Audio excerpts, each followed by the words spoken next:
Leta 2007 ste postali predsednik Republike Slovenije.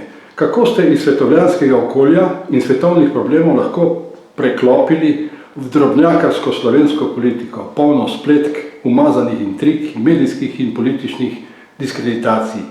Saj ne, da tega ni tudi druge, ampak vendarle. Torej, jaz sem do takrat živel 13 let v New Yorku in sem predvsem spremljal politično sceno v Združenih državah Amerike. In moram reči, da če primerjam ameriško in slovensko politično sceno, je ameriška seveda precej bolj brutalna. Precej bolj brutalna, precej bolj nasilna in seveda tudi težja. V mnogo čem je politično delo v Ameriki precej bolj naporno kot v Sloveniji. Tako da, ko sem se vrnil v Slovenijo, nisem doživljal slovenske politične scene kot pretirano problematične.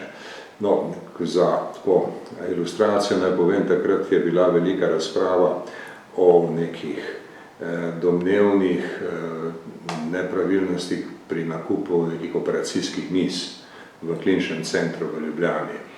In moj vtis je bil, no dobro, če ta država nima resnejših problemov, kot so neke operacijske mize, potem je tu dobro. To je bil ta vtis. No, kar se tiče politične scene in mojega odnosa do nje, jaz kakšnega posebnega odnosa do teh političnih struj v Sloveniji nisem imel. Pač pa je tako, da so me začeli spraševati leta 2007, to je bilo nekako približno leto in pol po moji vrnitvi, ali bi kandidiral. In bilo so tudi neke ideje, neke sugestije, da bi kandidiral za župana mesta Ljubljane, ker so bile tudi županske volitve. In mislim, da je takrat Slovenska demokratska stranka bila te ideje naklonjena. No, jaz tega nisem sprejel, ker sem povedal tudi, da mora biti ljubljanski župan predvsem dober menedžer in mora poznati stvari, ki so bistvene za upravljanje mesta. Rekel sem, jaz ne vem, kdo je recimo direktor vodovoda v Ljubljani, ne vem, kakšni so problemi z zemljišči, z raznimi stvarmi, ki tvorijo mesto. In nisem smatral, da sem moje dotedanje delo bilo takšno, da bi me usposobilo za župansko funkcijo. No, med političnimi strankami sem pa videl predvsej monopolov, videl sem tako, to primerjavo sem večkrat dal kot na kakšnem kmečkem dvorišču, kjer je več kupov gnoja in na vsakem stoji en petelin. No, to so bili ti vtisi. No, potem pa so me socialni demokrati vprašali, ali bi kandidiral. Rekel sem, da bi, in potem je bilo nekaj razprave, jaz sem izkazal zanimanje za to. Moram reči, da se je to zgodilo junija 2007, v času, ko sem že končal pisanje knjige, učbenika mednarodnega prava, ki je prvi slovenski učbenik izvirni nasploh, in imel sem že takrat kupljeno letalsko karto za neko pravniško konferenco v Hagu. No, potem pa se je vse skupaj začelo spreminjati. No, ta kandidatura me je zanimala in sem se z veseljem tisto poletje lotil kandidature in potem tudi uspel. Zdaj, seveda, treba je vedeti nekaj. Leto 2007 je bilo izredno optimistično leto. To je bilo leto, ko je Slovenija prevzela evro, ko se je Slovenija pripravljala na predsedovanje Evropski uniji, ko ni bilo čutiti znakov krize. In seveda takrat je tudi to pregrevanje gospodarstva, ki so ga nekateri opažali, ki ga recimo guverner Banke Slovenije Gaspari opazil in kritiziral, in iz tega je šlo potem nekaj komplikacij. No, večinoma pa se to ni čutilo. In zato je ta optimizem bil predvsem posvečen mednarodnemu uveljavljanju Slovenije in takrat je, verjamem, veliko ljudi mislilo, da sem jaz primeren kandidat, tudi zato, ker sem imel neposredne mednarodne izkušnje iz tega časa, bil sem do nedavnega pomočnik generalnega sekretarja Združenih narodov, prišel sem iz New Yorka, nisem bil obremenjen z različnimi političnimi zgodbami iz Slovenije in potem takem primeren kandidat. Podprla me je stranka socialnih demokratov, podprl me je tudi Desus takrat, in potem so bile tu razne regionalne stranke, na Dolenjskem, recimo na Primorskem, in tako se je zgradila ta podpora. In vse skupaj je delovalo, rekel bi, simpatično in zanimivo. No, seveda, v tistem času ni bilo pravega soočanja z resnimi problemi. Ti so v bistvu v Sloveniji nastali šele nekje v drugi polovici leta 2008. Prva polovica je bila zelo posvečena predsedovanju v Evropski uniji in zaradi tega seveda se tudi mnogi problemi niso videli.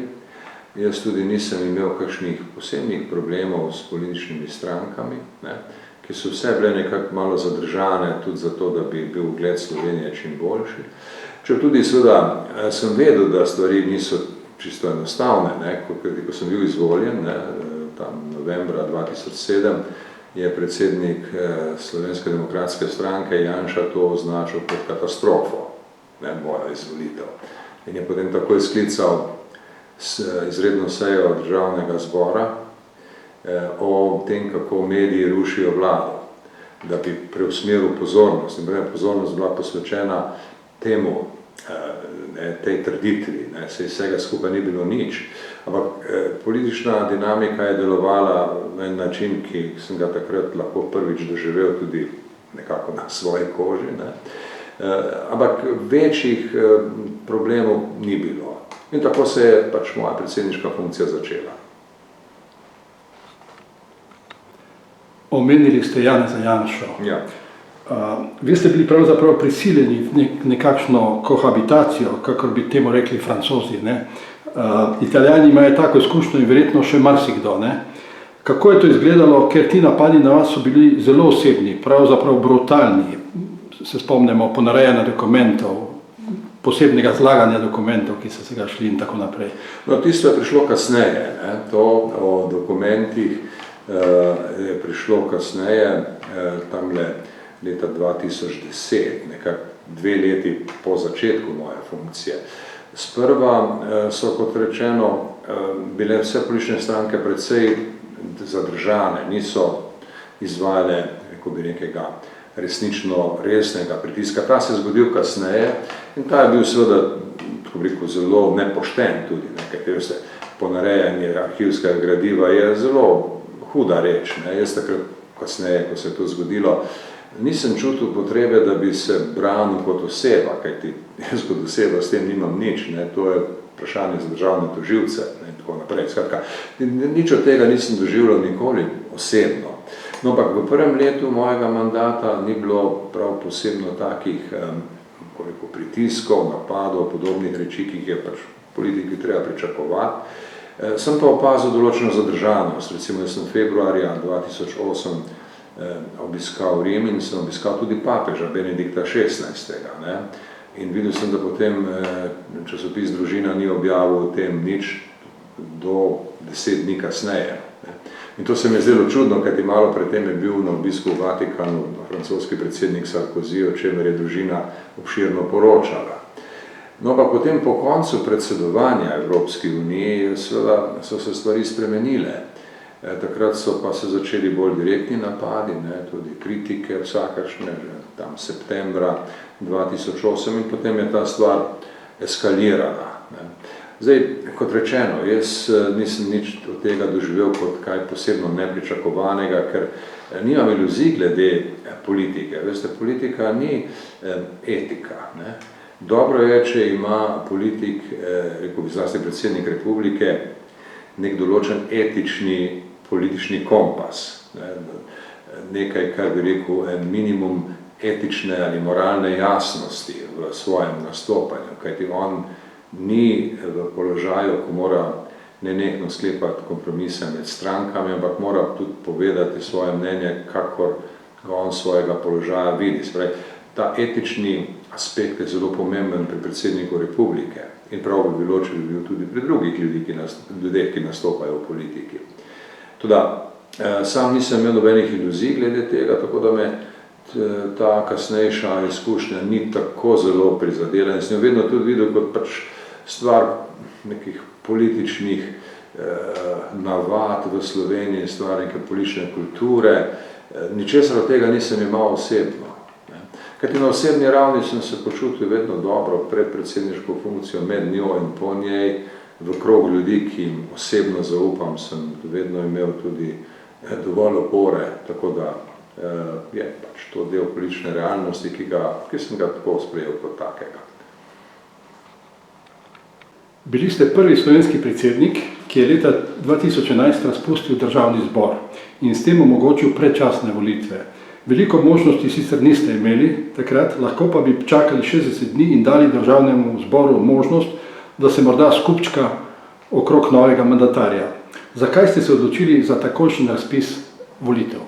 No, gledajte, še predno odgovorim na to vprašanje, bi rad nekaj povedal o prvem obdobju mojega predsedniškega mandata. V tistem obdobju sem imel tudi zelo visoko javno podporo. Če tudi je ta podpora potem nekoliko upadla, je vselej ostala zelo visoka. In recimo v prvem letu, zlasti v času predsedovanja, sem imel podporo tam blizu 5, med 4, 5 in 5, okrog 90% podporo sem užival. Veste, v takem položaju potem ti tudi različni politični pritiski ne pridejo do živega, ker vidiš, vse podpora je, ljudje razume in podobno. Ampak to je zdaj seveda en del politike, en del politične izkušnje. Drugi del politične izkušnje pa je delo s strankami, ki je neizbežno. Mi smo pluralistična demokracija, stranke so odločilne v našem sistemu in z njimi je treba pač delati. In zdaj v času, ko sem razpustil parlament, so bila razhajanja med strankami v koaliciji že tako globoka, da nisem imel upanja, da se bo dalo to rešiti. Šlo je za T6, kjer se je zelo globok razkol naredil med stranko Zares in socialnimi demokrati. V ozadju vsega tega je seveda eno temeljno vprašanje, ki je vprašanje tudi danes. To je ta, rekel bi, praksa delitve plena na področju energetike. Tu obstajajo neki tihi dogovori med različnimi deležniki, kot se temu modno reče, ki so seveda tudi strankarsko obarvani. In se ve, da določene stvari se dogovorijo med glavnimi strankami, čeprav bo morda, kot je bil primer T6, niso dobro utemeljene. Bile pa so seveda dogovorjene med SD in SDS in so zato uspevale. In v takih razmerah je potem prišlo do zelo globoke krize koalicije. Leta 2000, to se začelo leta 2010, 2011 je ta kriza bila že zelo izražena. To je bil en vidik. Drug vidik pa je bila nezaupnica vladi, ki je bila izglasovana septembra 2011. Tako da v tistem času ni bilo prav veliko realnih alternativ. Jaz sem tudi poizvedoval, kako bi bilo, če bi napravili neko strokovno vlado. Ampak moram reči, da nisem dobil nobenega dobrega odziva, kako bi v Sloveniji sploh bilo mogoče narediti strokovno vlado. Kajti strokovna vlada predpostavlja, da imate poleg strankarskega nivoja politike še nek razmeroma samostojen strokovni del javnosti ali pa strokovni del nacije, ki je sposoben prevzeti vlado. Mi smo premajhna nacija, da bi to res imeli. To so v kakšnih večjih nacijah verjetno da. Pri nas pa ne, in tudi ljudje, ki so nesporno strokovni, so seveda dali vedeti, da je seveda ena stvar stroka, druga stvar je pa obvladovanje državnega aparata. In tega, mislim, so se vsi bali, ker če prevzamete vlado, potem morate zagotoviti, da bo cel sistem ministrstev in vlada dobro funkcionirala.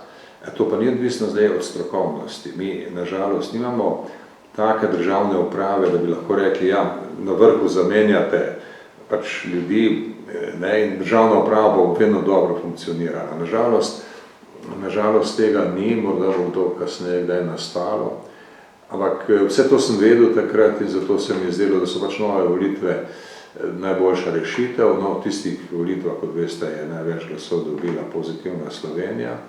In nastala ena nova dinamika med strankami, ki je pač peljala stvari naprej. Omenili ste Pozitivno Slovenijo, stranko, ki jo je vodil Zoran Janković. Vi ste ga tudi imenovali takrat za mandatarja, vendar ni uspel sestaviti vlade, ker je znova na oblast pripeljalo Janeza Janšo. Mislite, da je za nestabilne politične razmere, pogoste menjave vlad, interesne koalicije s številnimi strankami, sestavljene vlad brez volitev, vzrok v ustavni ureditvi, volilni zakonodaji ali morda predvsem v nizki politični kulturi? Ko je namreč v Sloveniji nekaj zacementirano, ko si stranke prilastijo državo, je to praktično nemogoče spremeniti. Torej, zdaj najprej bi rekel to, pozitivna Slovenija je dobila največ glasov in vse stranke so se strinjale, jaz sem se seveda posvetoval z vodji poslanskih skupin, kot pač mi nalaga ustava in zakon. In vsi, brez izjeme, so bili za to, da se mandat poveri voditelju stranke, ki je dobila največ glasov in da potem on poskuša sestaviti koalicijo. O tem ni bilo nobene dileme in ni nobenega ugovora. No, kasneje se je izkazalo, da Zoran Janković ni mogel sestaviti koalicije, delom, torej iz različnih razlogov, jaz ne bi želel zdaj analizirati vsega, kar se je dogajalo, ampak ena od očitnih reči je bila ta, da je ena od strank, Virantova državljanska lista, hkrati vodila pogajanja z Jankovićem in z Janezom Janšo. In potem se je v ključnem trenutku nagnila na stran Janeza Janše in na ta način onemogočila nastanek koalicije, kakšna je bila prvotno mišljena. Tako da to je seveda posledica naše ureditve. Naša ureditev, zlasti zakonska ureditev, daje strankarskim šefom zelo velike možnosti. In v bistvu je ta ustavno-pravni in sistemski problem vsele pričajoč. To je problem. Mislim, da bi bilo dobro, če bi parlament sestavljali drugače, recimo, če bi imeli preferenčni glas, tako da bi na ta način dobili poslance, ki bi bili manj odvisni od šefa stranke. Na ta način bi mogoče dobili parlament, v katerem bi kakšne rešitve drugače nastale. Ampak tudi to ni zagotovljeno. In ko govorite o politični kulturi, seveda je velik del, pravzaprav največji del odgovora na to vprašanje politična kultura Slovencev. Kajti, mi smo v bistvu povzeli značilnosti nemškega sistema ustavnega, v mnogih pogledih, ne popolnoma, ampak v mnogih pogledih. In pri tistem sistemu bi človek pričakoval, da ne bo prav pogostih teh konstruktivnih nezaupnic in podobnega. Ker konstruktivno nezaupnico je težko napraviti. Ampak pokazalo se, da tudi to ni taka ovira, ki je ne bi mogla politična kultura Slovencev premagati. Zdaj, če vi želite recimo odnose med strankarskimi šefi, temi petelini na različni kupi gnoja, spraviti v neko, rekel bi, skladno rešitev, bo to združeno z velikimi težavami. V normalnih okoliščinah se ne znam predstavljati, da bi glede na politično kulturo v Sloveniji lahko dosegli resnično eno dobro skupno platformo za razvoj. To se nam ni posrečilo doslej in se nam tudi v bližnji prihodnosti ne bo, po mojem mnenju. Druga stvar je seveda bilo to, kar smo napravili v pogajanjih z Evropsko unijo, ampak tam nam je Evropska unija določila pogoje. Mi smo morali tisto izpolniti in tam ni bilo prav veliko svobode za dogovarjanja med strankarskimi šefi ali pa za delitve fevdov v gospodarstvo ali čem podobno. Tako da na vaše vprašanje najkrajše bi odgovoril tako. Osnovni problem je politična kultura. Vprašanje, do kakšne mere se da stvari spremeniti z ustavnimi reformami, pa je odprto. Mislim, določene reforme, kot je recimo uvedba preferenčnega glasu, bi pomagale, ampak tudi to ne bi bila magična rešitev. V obdobju Janšine vlade v letu 2012 so se zgodili tudi veliki protesti oziroma nezadovoljstvo ljudi je bilo veliko proti tisti vladi. Ali vidite kakšne sporednice z današnjim časom? No, seveda, nekatere sporednice so očitne. Tukaj gre za politično prakso Janševe stranke in vlade, ki jo vodi, ki seveda ljudi ne samo ne zadovoljuje, ampak jih tudi spravlja v veliko zaskrbljenost in seveda so ta čas protesti veliko obsežnejši, kot so bili leta 2012. 2012 je bilo relativno kratko, intenzivno obdobje, jeseni, tam pozni jeseni leta 2012 je potekalo, ko so se začele te vstaje in to obdobje se je potem tudi končalo s padcem Janševe vlade. Ampak zgodilo se je to tako, da je Virantova stranka izstopila iz koalicije, naredila novo koalicijo in s pomočjo konstruktivne nezaupnice zamenjala vlado. To je takrat se je tako ta stvar išla. Zdaj seveda letos so stvari drugačne, prvič zaradi tega, ker je sedanja Janševa vlada prišla na oblast z rekel bi nekim tihim dogovorom strank, teh koalicijskih, ki so zapustile Marjana Šarca in so se potem dogovorile za drugačno koalicijo. Tukaj je bila ena sprememba narejena na podlagi strankarskih odnosov. V tistem času protestov ni bilo, v začetku leta 2020, ko se je to dogajalo, januarja 2020. To je bila strankarska kombinatorika. In tudi na samem začetku te sedanje vlade, ki je sovpadal z začetkom pandemije, marca 2020 in kasneje, so ljudje v bistvu v skrbi za javno zdravje, zaskrbljenosti zaradi pandemije bili razmeroma, rekel bi, disciplinirani v sprejemanju ukrepov, ki jih je vlada sprejela. Ampak to se je kasneje potem pokazalo kot seveda fasada, videlo se je, da v bistvu sedanji vladi Janeza Janše gre predvsem za delitev plena. Tukaj se dogajajo ne samo številne kadrovske zamenjave, ampak očitno se vidi, kako poskuša Slovenska demokratska stranka s svojimi najbližjimi prijatelji državo popolnoma podrediti v vseh pogledih. Tudi tam, kjer podrejanja politiki ne bi smelo biti, kot je pravosodje, kot so mediji in tako dalje. In to seveda sproža potem veliko širše nezadovoljstvo od tistega, ki je bilo leta 2012. Leta 2012 je bilo nezadovoljstvo pogojeno zlasti slabo ekonomsko situacijo in pomanjkanjem občutka perspektive, da se bojo problemi, ki jih je prinesla finančna kriza, dobro rešili. Tokrat pa imamo poleg teh problemov tudi veliko zaskrbljenost državljank in državljanov zaradi ravnanja z državo, zaradi ogrožanja človekovih pravic, zaradi podrejanja institucij, ki ne bi smele biti podrejene. Seveda imamo drugačno naravo protesta. Seveda pa imamo tudi drugačen položaj v tem smislu, da je še vedno pandemija tu, da so še vedno določeni restriktivni ukrepi nujni. Na vse zadnje tudi sedanje predsedovanje Evropske unije deluje na mnoge ljudi, v smislu pasiviziranja, češ da jih med predsedovanjem ni dobro razmišljati o zamenjavi vlade. No, jaz tega mnenja ne delim. Mislim, da v demokraciji lahko vlado vedno zamenjate, če nastanejo razlogi za to.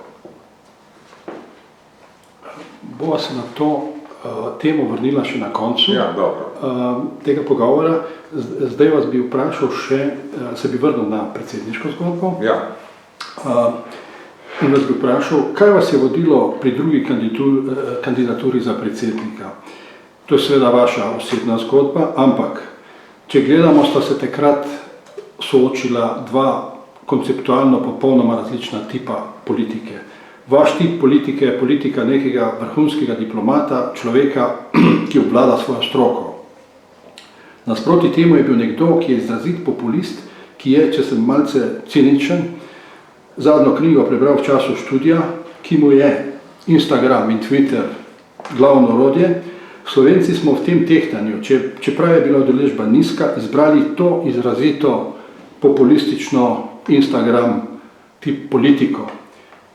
Kaj menite, je temu botrovalo?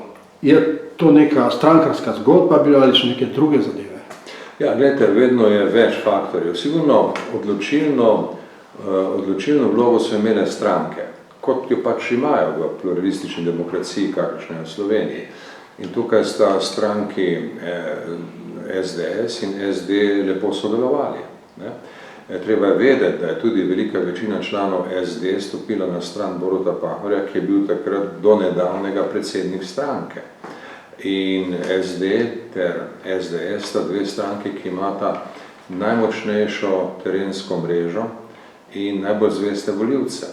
To je bilo tisto jedro, to je bilo osnovno. Ne? In če ste spremljali potek volitev, ste lahko videli, da je to dogovarjanje šlo dejansko precej globoko, tako da tudi v nekaterih okoljih, ki so izrazito naklonjena Slovenski demokratski stranki, volivci niso glasovali za kandidata, pretežno za kandidata Slovenske demokratske stranke Milana Zvera, ampak še kar v prvem krogu za Boruta Pahorja, da bi mu na ta način pripravil teren za volilni uspeh. To je bilo osnovno. Jaz sem na svoji strani takrat imel 7 strank, ampak v bistvu se je izkazalo, da nobena od njih ne obstaja več, kajti zares ni obstajal več, liberalna demokracija ni obstajala več, potem je tu bila stranka Desus, ki je bila razdeljena, ne, že takrat. Jaz sem to videl, ker sem hodil na sestanke, zborovanja, eni so bili zame, drugi so bili za drugačne rešitve. Potem je tu Pozitivna Slovenija, ki tudi praktično ni obstajala več. Tako da, vse te stranke, ki so nastajale tako, bi rekel, bolj na hitro, ne, so se tudi hitro osipale in so bile že pred koncem ali pa čisto na koncu v tistem času. Ne. Strankarske podpore v močnih strankah nisem imel. No, tu je potem seveda še ta populistični vidik, ki je takrat že začel delovati in ki je deloval že tudi prej. Ne. Ta se je izražal predvsem v vizualnih medijih na televiziji. Jaz sem imel precej negativno stališče televizij, ne, zlasti Pop TV-ja in Planeta, ki je bil takrat nova televizija in oni so to volilno kampanjo jemali kot priložnost, da mi pokažejo, ne? da nekako pokažejo tudi svojo moč. Ne? Sem bila ena taka javna prireditev v operi, ki jo je organiziral Planet TV in na kateri so nastopali z Borutom Pahorjem in on je tam popolnoma nerealno, ne, dobil neko statistiko, ki jo je servirala televizija, ne, če velika večina podpira. Ne. Skratka, televizija je zelo manipulativen medij in televizije so bile takrat, te glavne televizije so bile proti meni, takrat ne smemo imeti iluzij. Tudi javna televizija ni bila posebno navdušena nad mojo kandidaturo in verjamem, da je pri medijih bilo tudi nekako to tekmovanje videno kot priložnost, da projicirajo svojo moč. Ne. In vizualni mediji so to seveda počeli. No, tu je še posebej stopala tista vaša izjava o drugorazredni temi, ja. Ki so imeli, osebno mislim, da je bila ta izjava čisto korektna. Ja. Ne? Vi ste rekli, mi smo danes tukaj zaradi tega in tega, o tem bomo pa drugič. Ja. Samo ta prvi del so odrezali. Ja, seveda. Ja, gledajte, to je pač televizijska manipulacija in tu ne smemo imeti iluzij, to se povsod dogaja. Povsod, kjer so televizije, se manipulira. In zdaj, to mora vsak politik vedeti in zato mora politik govoriti samo eno stvar. Ne? Mora biti kratek, jasen in povedati samo eno stvar. Ker če bo povedal v isti misli dve stvari, bo že nastala možnost, da to predelajo, ne, mediji tako, kot jim takrat ustreza. Tako da, gledajte, temu se ne smemo čuditi. Je pa res, da so seveda takrat mnogi mediji in tudi politiki imeli interes, da to izjavo interpretirajo na način, ki bi meni škodoval. Ne. Glede na občutljivost te teme, to niti ni tako, rekel bi, nenavadna računica. Ne. To bi jaz moral pričakovati in bi verjetno tudi bil bolj pazljiv in ne bi govoril o teh dveh stvareh, ki jih je treba ločiti, ne, se pravi, dan žena na eni strani in zgodovina na drugi strani, bi našel eno drugo formulo, da to povem. Je pa res, veste še tudi to, jaz sem tisti dan To je bilo, mislim, da en dan potem, ko sem prišel iz neke mednarodne konference in nisem gledal televizije prejšnje dni, tako da seveda tudi nisem čisto dobro vedel, kako občutljiva ta tema postala v javnosti. Ne? Sem jo obravnaval bolj tako, češ, gledajte, prišel sem govoriti o 8. marcu, dajmo se pogovarjati o 8. marcu. Ne? Kar pa bi verjetno bolj pazljivo pristopil, k temu bi bolj pazljivo pristopil, če bi tiste televizijske posnetke videl prej, ne? Pa jih nisem. Še dve vprašanje v zvezi s predsednikovanjem. Eno je notranje politično, drugo pa zunanje, ampak najprej to prvo. Predsednik ima omejene možnosti, da daje sporočila vsej slovenski javnosti. Dogovori v parlamentu so redki, če sploh so. Ima pa proslave, oziroma govori v parlamentu, ima pa proslave, odlikovanja in podobne zadeve, kjer lahko daje neko usmeritev, neka sporočila. Kako ste vi to dojemali, kako ste delali te stvari? Danes vidimo, da je sedanji predsednik Borut Pahor dopoldne na partizanskem grobu, popoldne pa na SS-ovskem, če malce parafraziram. Popolna šizofrenija brez orientacije. Ja, no, gledajte, jaz najprej mislim, da so predsedniška pooblastila v naši ustavni ureditvi prešibka. To nisem vedno tako mislil. Ne? To je moje stališče, ki je posledica bolj dolgotrajnega razmišljanja in časa po predsedniški funkciji. Jaz sem šel v kandidaturo in ponovno kandidaturo, misleč, da lahko s pooblastili, kakršna obstajajo, naredim dovolj. No, če kdaj razmišljam v retrospektivi, bi rekel, verjetno bi bilo bolje, da bi predsednik republike imel močnejša pooblastila, recimo tudi pri sestavljanju vlade, da bi imel nekaj več vloge, da bi imel možnost, recimo, dati kakšen predsedniški osnutek zakona in podobno, da ni pretirano odvisno od stran, kajti veste, predsednik je navsezadnje v našem sistemu izvoljen na splošnih volitvah, potem pa v praksi popolnoma odvisno od parlamenta in deloma tudi od vlade. Skratka, jaz vidim, da je tu problem. Druga stvar je pa potem seveda ta vloga vis-a-vis celotne slovenske javnosti, ne, o čemer govorite. In tu seveda je dobro to, kar večkrat poudarjam, da ima predsednik neko moralno jasnost, neka minimalna moralna jasnost mora obstajati. Mora biti nek etični politični kompas, to mora imeti predsednik, drugače ne mora upravljati svoje funkcije. In zato se jaz absolutno ne strinjam s temi manipulacijami okrog sprave, ne, ki pravijo, da enkrat treba ene, drugič treba druge. To enostavno ni etično. Mislim, minimum etike zahteva, da se vselej pove, kaj je bil narodno-osvobodilni boj, zakaj je ta bil pomemben za usodo slovenskega naroda, da nam je prinesel Primorsko, da je Slovenija ta način ustvarila osnovo, iz katere je lahko nastala njena državnost. Ja, mislim, to so tako elementarne stvari, da jih ne smemo zanikati ali pa zamegljevati z nekimi sumljivimi, dvomljivimi dejavnostmi, izjavami in podobno. In seveda v vsem tem razgovorjenju o spravi je veliko te manipulacije, ki onemogoča tisti minimum etične jasnosti, ki bi v družbi moral obstajati. In zato imamo veliko problemov, ki jih v bistvu sploh ne potrebujemo. To je zdaj moje mnenje o tem, kaj zahteva predsedniška funkcija v ustavnem položaju, kakršnega imamo. Seveda bi bilo dobro, če bi ta položaj okrepili, jaz bi bil za to, ali pa morda, če bi se odločili, da ni treba, da bi bil predsednik izvoljen na splošnih volitvah. Veste, se mnoge države volijo predsednika republike, bodi si v parlamentu, s kvalificirano večino, ali pa v nekem posebnem organu, ki je sestavljen iz parlamenta in mogoče še, recimo v našem primeru bi to lahko bil državni svet, ne? In z neko veliko večino bi se tu našlo potem rešitev. In tak predsednik je seveda potem nekoliko manj vezan na njegovo nenehno odgovornost do splošne slovenske javnosti. Ne? V sedanjem sistemu, glede na to, da je predsednik izvoljen na splošnih volitvah, je 24 ur na dan, 365 dni na leto, predsednik republike zavezan celotni slovenski javnosti. Ne. To je tisto, kar dela to funkcijo posebno in tudi težko.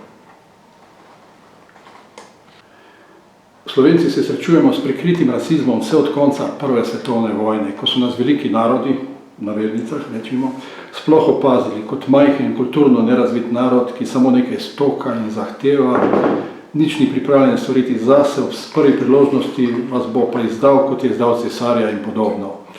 Med drugo svetovno vojno so se ocene zaradi odpora sodelovanja v protifašistični koaliciji, reševanja zavezniških pilotov in vojnih ujetnikov obrnile.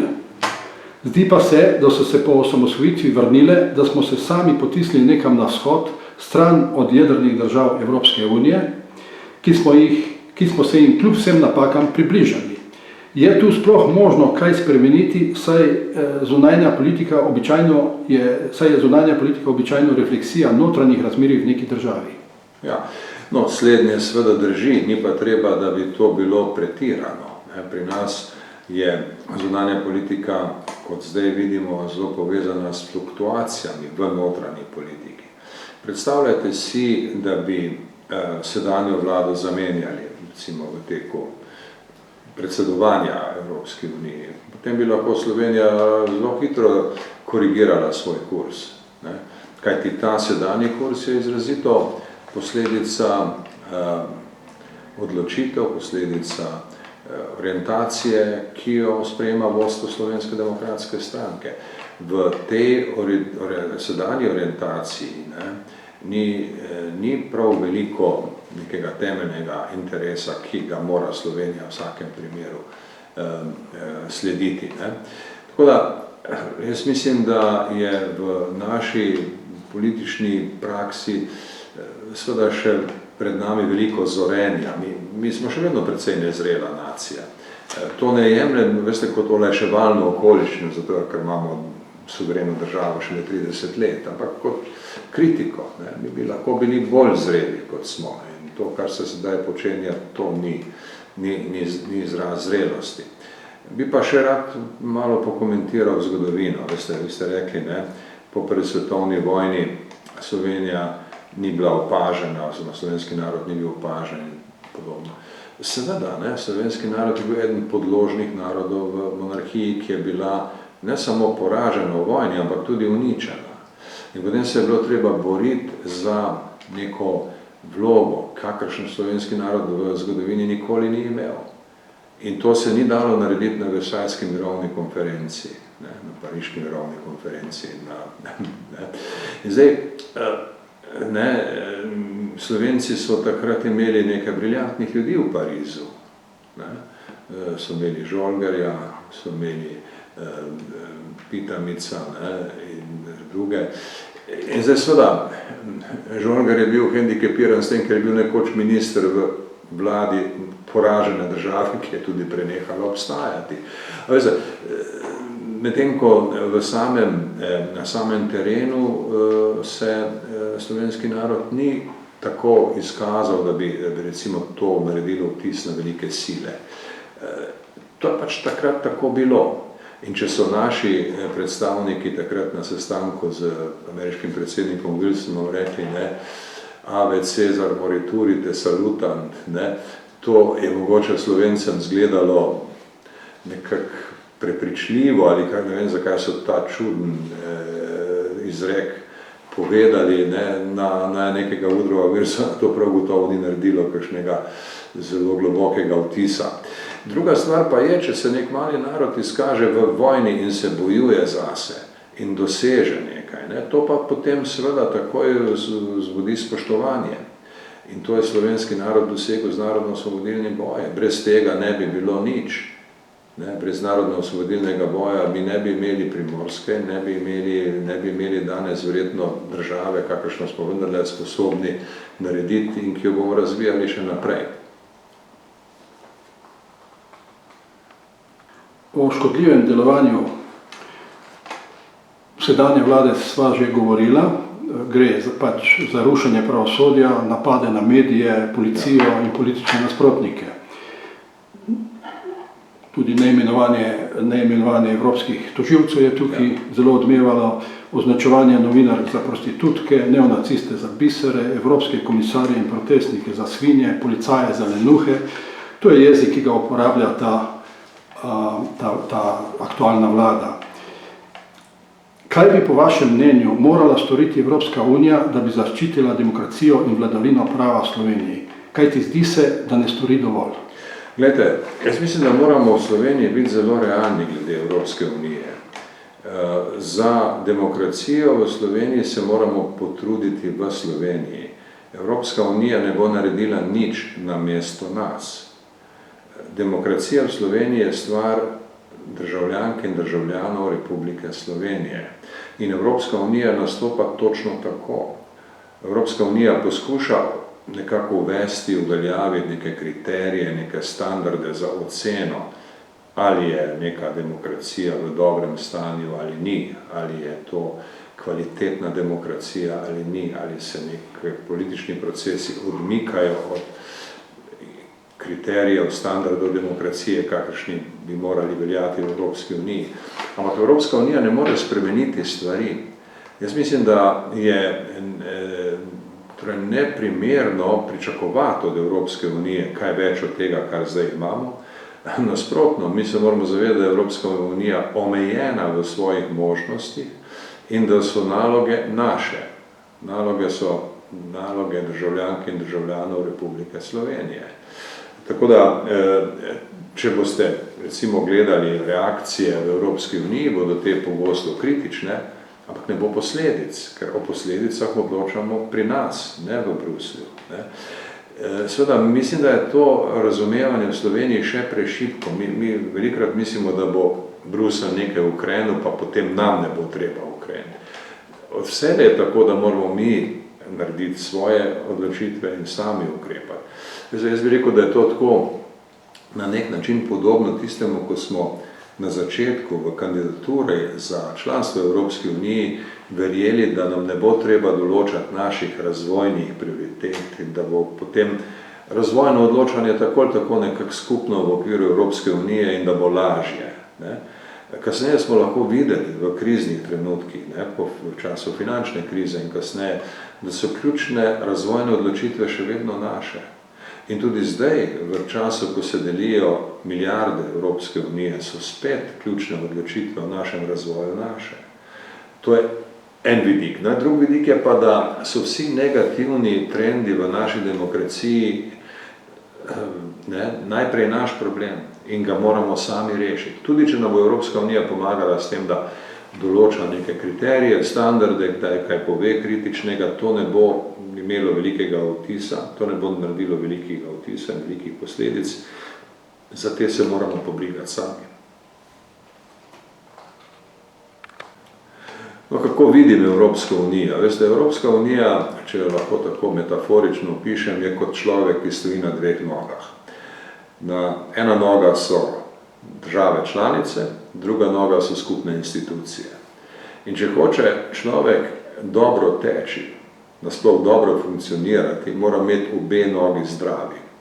Ne morete biti dober tekač z eno bolno nogo, morate obe funkcionirati dobro. In seveda, mi imamo zdaj ta čas v Evropski uniji položaj, v katerem razne težave in bolezni prizadevajo eno in drugo nogo v tem pogledu. Države, nekatere doživljajo neko svojo notranjo krizo, probleme, ki so posledica njihove specifične zgodovine in pa tega trenutka, v katerem pač populizem dobiva možnosti, kakršnih preteklosti ni imel. Po drugi strani imamo tudi evropske institucije, ki se z veliko težavo prebijajo skozi odločanje. In ne more biti drugače, kot da se prebijajo skozi odločanje s težavo, ker niso narejene in tudi njihov koncept nikoli ni bil hitro odločanje, suvereno odločanje, ampak je bilo vedno nekako iskanje konsenza, iskanje skupnih imenovalcev in to je seveda vedno naporno, tako znotraj institucij kot med državami potem. Zaradi tega mislim, da moramo biti zelo realni glede Evropske unije in vedeti, da Evropska unija ne bo naredila ničesar namesto nas. Tisto, kar moramo mi narediti, moramo mi narediti. In če moramo mi kot državljani te države poskrbeti za to, da bo ta država imela boljšo vlado, pač moramo narediti vse, da bomo to naredili. In ne verjeti, da nam bo Evropska unija tukaj opravila kakršnokoli resnejšo nalogo namesto nas. Tu ste dali zelo slikovito primerjavo s temi dvemi nogami. Ne? Ja, to se mi zdi, da je res važno razumeti. Veste, ker ljudje si pa ne pa se bojo v Bruslju, ne, pa nam nič ne bojo v Bruslju. Ne, to recimo Janša dobro ve, se je hodil v Bruselj in vidi, kako stvari so. Ima svetovalce in razume in njemu se ni treba veliko bati, veste, tam tega bruselske scene. Pozna, kako to funkcionira. Ja, in ve tudi, kako omejeno je to učinkovanje, ne, ko gre za te naše teme. Ampak, če neko telo, ena noga zboli za tumorjem avtoritarnosti, recimo, je to treba nekako izrezati. Ja, tega Evropska unija ni predvidela, se to nima izključitve, ne. Izključitev ne obstaja v pravu Evropske unije. Recimo v Združenih narodih obstaja, ampak se ne uresničuje, ker pač je to organizacija, ki poskuša biti univerzalna in ne izključuje. Ne? Evropska unija je pa bila vedno ekskluzivni klub in ne bilo nič narobe, če bi imela tudi možnost izključitve članov, ne? Pa je nima. Recimo Brexit se je zgodil po volji Britancev, ne? Britancev ni niče izganjal. Ne? In lahko pa bi nastale razmere, v kateri bi rekli, veste prijatelji, vi pa niste več na nivoju standardov, ki jih zahtevamo, prosim, da se poslovite. Ne? Ampak te možnosti v evropskem sistemu ni, sistemu Evropske unije ni. Doktor Turk, sva na koncu pogovora, ali lahko za konec omenite še kakšno zanimivost, ki bi bila zanimiva za naše gledalce in poslušalce? No, gledajte, zdaj, ko se že opravlja ta pogovor, bi dodal še nekaj, na kar se ta čas že malo pozablja. In to je zanimiva izkušnja gospe Melanie Trump. O tem se je veliko govorilo v prejšnjih letih, ko je bila gospa Melania Trump prva dama Združenih držav Amerike. Zdaj, ko seveda je prišlo do spremembe oblasti v Združenih državah, je ta tema nekako nezanimiva. Meni pa se zdi, da je stališča razvoja slovenske kulture to lahko zelo zanimiva tema za prihodnost. Namreč iz nekega razloga, ki je tipično slovenski. V Sloveniji imamo mit lepe vide, ne? Lepe ženske, ki zapusti svojo domovino zaradi težkih razmer in trpi. No, Melania Trump prihaja v ta veliki svet v drugačnem času, v času, ko velika večina žensk v Sloveniji ne trpi tako prav izrazito. Seveda življenje ni lahko, ampak takega hudega trpljenja, kot so ga bile deležne ženske v Sloveniji v 19. stoletju, ne, ni več. In v tem času se najde neka novodobna lepa vida, ki potuje v Združene države Amerike in tam uspe na nek popolnoma nepričakovan način in napiše neverjetno zgodbo. Ta lepa vida ni več nesrečna. Ona je lastna osebnost. Ona je tudi zelo močna osebnost, kajti v tem brutalnem ameriškem političnem življenju moraš biti izredno močna osebnost, da preživiš.